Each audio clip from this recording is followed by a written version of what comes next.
ಮಂಡ್ಯದಿಂದ ಪ್ರವಾಸಿಗರು ಬಂದಿದ್ದಾರೆ ಮಲ್ಪೆ ಬೀಚ್ ನಲ್ಲಿ ಮಾತಾಡ್ಸೋಣ ಸರ್. ಈಗ ಸೊ ಯಾವ ತರ ಫ್ಯಾಮಿಲಿ ಬಂದ್ರ ಫ್ರೆಂಡ್ಸ್ ಜೊತೆ ಬಂದ್ರೆ?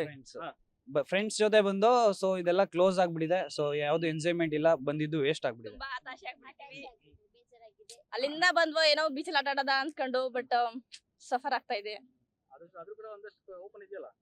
ಬಟ್ ಬಿಡ್ತಾ ಇಲ್ವಲ್ಲ, ಅಲ್ಲೆಲ್ಲ ಫುಲ್ ವಿಷಲ್ ಅಷ್ಟೇನೆ.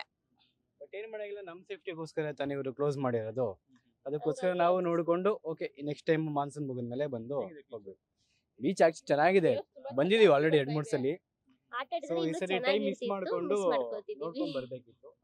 ಈ ಟೈಮಲ್ಲಿ ಬರೋದು ತುಂಬಾ ವೇಸ್ಟ್ ಅನ್ಸುತ್ತೆ, ಯಾಕೆಂದ್ರೆ ಮಾನ್ಸೂನ್ ಇರೋದ್ರಿಂದ ಮಳೆ ಟೈಮು. ಸೊ ಬೀಚ್ ಅಲೋ ಮಾಡಲ್ಲ, ಏನು ಮಾಡಲ್ಲ, ಅಷ್ಟು ದೂರದಿಂದ ಬರೋದು ವೇಸ್ಟ್ ಆಗುತ್ತೆ. ಸೊ ಈ ಟೈಮಲ್ಲಿ ಸ್ವಲ್ಪ ಟ್ರಿಪ್ ಸ್ವಲ್ಪ ಪ್ಲಾನ್ ನ ಸ್ವಲ್ಪ ಪೋಸ್ಟ್ಪೋನ್ ಮಾಡ್ಕೊಂಡ್ರೆ ಬೆಟರ್ ಇರುತ್ತೆ. ಸೊ ಎಲ್ಲರೂ ಬೇರೆ ಸಕಲೇಶ್ಪುರ ಹೋಗೋಣ ಅಂತ ಅಷ್ಟೇ. ಅದೇ ಇವಾಗ ಆರೆಂಜ್ ಅಲರ್ಟ್ ಇರೋದ್ರಿಂದ ಸ್ವಲ್ಪ ನಮಗೂ ಬೇಜಾರಾಗ್ತಾ ಇದೆ. ನೋಡ್ಬೇಕು ನೆಕ್ಸ್ಟ್ ಮುಂದೆ ಯಾವ ಪ್ಲೇಸಸ್ ಇದೆ ಅದನ್ನೇ ಕಂಟಿನ್ಯೂ ಮಾಡ್ಕೊಂಡು ಹೋಗ್ಬೇಕು ಅಷ್ಟೇ. ಇದು ಮಂಡ್ಯದಿಂದ ಬಂದಂತ ಪ್ರವಾಸಿಗರ ಮಾತು. ಯಾಕಂದ್ರೆ ಅವರಿಗೂ ಅರಿವಾಗಿದೆ ಈ ಸೇಫ್ ಅಲ್ಲ, ಈ ಸಮಯದಲ್ಲಿ ಬೇಲಿ ಹಾಕಿದ್ದಾರೆ, ಒಂದಷ್ಟು ಬೇಸರ ಹೊರಹಾಕ್ತಿದ್ದಾರೆ. ಮುಂದೆ ಬೇರೆ ಕಡೆ ಬೇರೆ ಬೇರೆ ಪ್ಲೇಸ್ಗೆ ಹೋಗುವಂತ ಪ್ಲಾನ್ಸ್ ಅನ್ನ ಮಾಡಿದ್ದಾರೆ.